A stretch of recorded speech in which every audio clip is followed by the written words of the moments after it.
Welcome to The Real Authority. Today I'm talking about The End of Oak Street, the brand new sci-fi dinosaur movie directed by David Robert Mitchell. Before getting into it, after seeing this movie, that clip from the Lego movie that's like the building lifting up and just moving.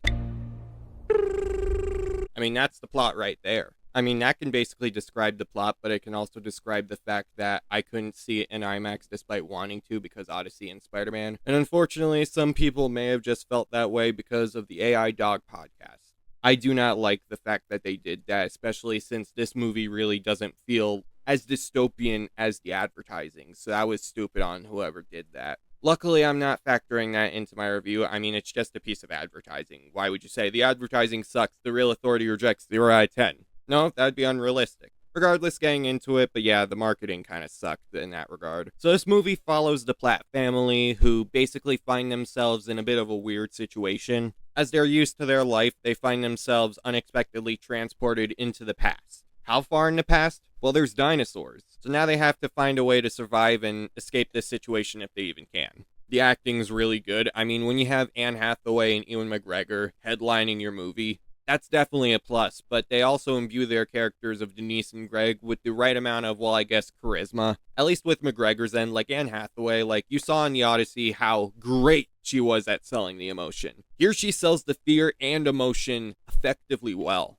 Like, there were a lot of moments in which it was scary and terrifying, and her facial reactions and body movements just make it so that you feel as terrified as she is. So Anne Hathaway, I mean, 2026 is basically her year. She's starred in a lot of movies, and she has been great in almost every one of them. Haven't seen Mother Mary yet, and she looks good in Verity. But yeah, Ewan McGregor, I love him. Like, I think he's done so much great work enough so that Trainspotting is still in my top 5 favorite films of all time. And it's just nice seeing him again, although I feel like the kids also did strong work. Like Maisie Stella, I loved her in My Old Ass. And Audrey is absolutely a very compelling character. But Christian Convery as Brian really did surprise me in terms of how much he was also commanding on screen. Especially when it comes to his relationship with the dog Starbuck, who is not AI, I don't think. That would be depressing. Doesn't look like it, so there's that. But I feel like all 4 of them just deliver commanding performances in the midst of this sci-fi plot, and they just make it much more terrifying than you would expect.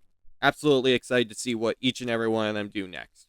I mean, Anne Hathaway's next movie is in 2 months, and it looks to be a delight. David Robert Mitchell, unfortunately, I haven't seen It Follows or Under the Silver Lake. I've heard much more praise for the former than the latter, but this is his first film in like 8 years, and I do feel with this movie, like, it's been in well, I won't say development hell, it's pretty much been delayed and delayed. I've been excited since it was called Flowervale Street. It's kind of like the Battle of Acton Cross eventually becoming one battle after another. But David Robert Mitchell, like, despite this being, like, I'm pretty sure his first PG-13 movie, this movie really does feel like it's elevated PG-13, and a lot of it has to do with how willing David Robert Mitchell is to show gore and blood. I mean, granted, it's kind of like Jurassic Park, literally in the dinosaurs, but also in the showing of blood, but it feels impactful. Just in how much it elevates the stakes in the movie. Like, it doesn't go for an all-out approach, like, it's PG-13, what else can you do? But this feels like the Batman, not literally, in how it tries to push the boundaries of the PG-13 rating, and David Robert Mitchell absolutely did a solid job at that.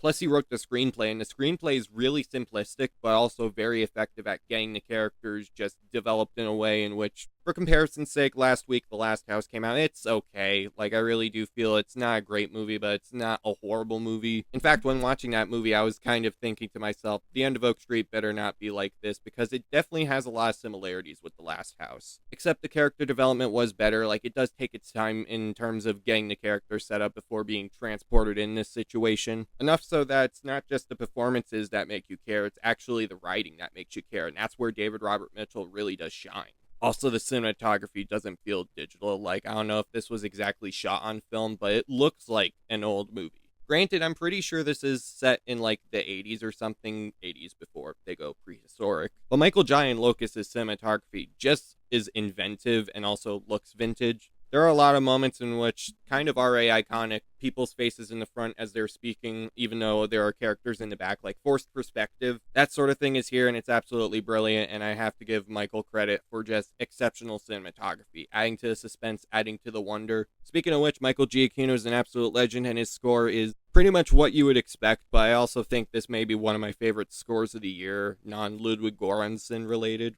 I don't know, the Odyssey definitely has a lot to it in terms of the score, but I feel like this score kind of imbues a lot of that old Spielbergian flavor. Granted, this movie was produced by J.J. Abrams, and I have no doubt that I've seen a Giacchino movie directed by Spielberg, and it just feels nice. Like, the score is really solid in terms of, well, being a throwback, but also just selling each and every genre it wants to hit, every emotion it wants to hit.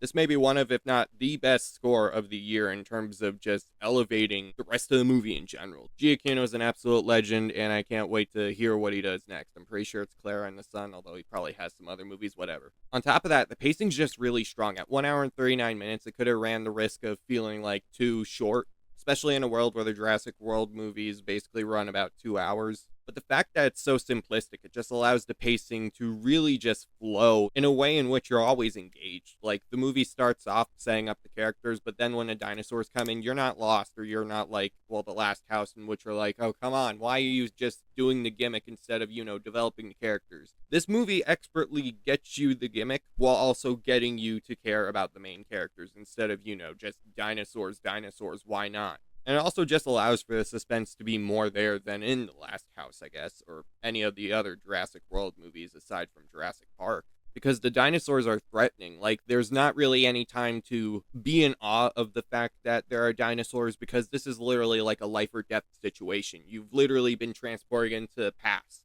instead of scientists forgetting to think whether or not they should bring back dinosaurs.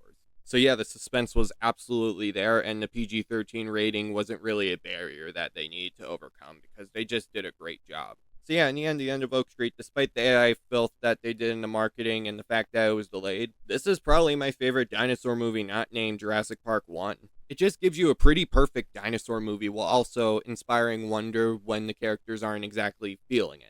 I don't know, it's just a great mix of sci-fi and horror, and the characters are strong enough that you're ultimately engaged and absolutely feeling all the emotions that the movie wants you to feel. Maybe one of my favorite movies of the year, but definitely one of the best blockbusters of the year, if that makes sense. But I mean, Hollywood isn't dead, but it's cool to see movies like this. It completely worked, and the Real Authority approves. 10 out of 10. Make sure you leave a like, subscribe to the channel, turn post notifications, comment your thoughts on the movie, and let me know what your second favorite dinosaur movie is. Who knows? Maybe it'll be this. Also, a cynical question: have you seen any other movies really using AI to advertise their movie? Because, yeah, that was a disgusting, tone-deaf move. And I hope that doesn't hurt this movie's success. Just studios, stop doing AI slop to advertise your movie. Please, thank you. All right, peace.